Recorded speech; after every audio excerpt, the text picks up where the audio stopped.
Imagine losing your job, pension, livelihood because of fraud.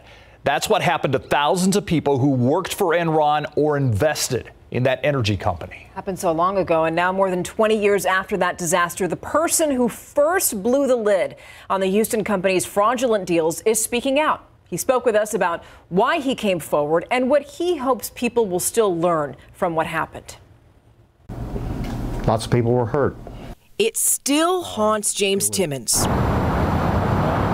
Many of us recall the images of workers in tears leaving Enron's Houston headquarters. That was late 2001. Thousands lost their jobs and retirement savings. You go to Enron to have a safe future, but that's no longer there. It's the last thing James wanted to happen. For years, he worked for Enron as director of private equity. Any business unit worldwide which wanted to access that market had to come through me. So we had one voice out in the public in the institutional market. That was me.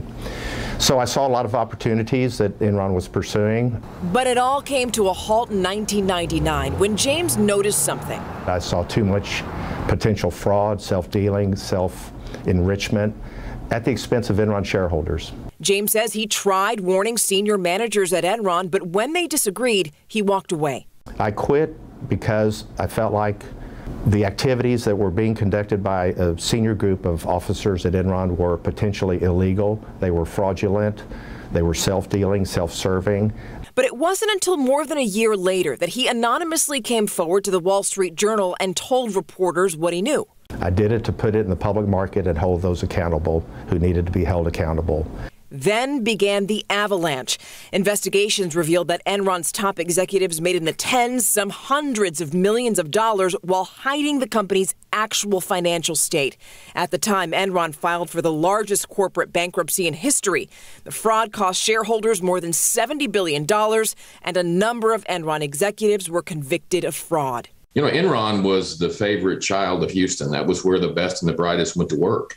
For almost 20 years, no one knew what James did. I felt so bad about everybody that lost so much. And for that reason, most of all, I didn't want to profit. I didn't want to come out and say I was the original whistleblower to the Wall Street Journal. He says he has no regrets. Now, James runs an equity firm in Houston and talks to business school students about his experience at Enron. There's a lesson for everyone, he says. It's easy to get lost. I remember a quote former U.S. Senator Alan Simpson made one time.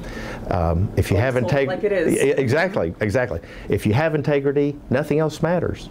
If you don't have integrity, nothing else matters.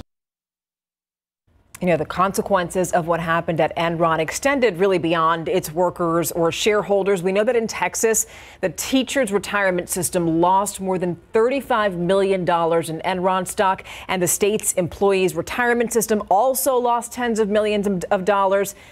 So James and I had an extensive conversation about Enron and what happened. If you want that full interview, just take the camera feature on your phone and hold it up to that QR code that you see to the right side of your screen.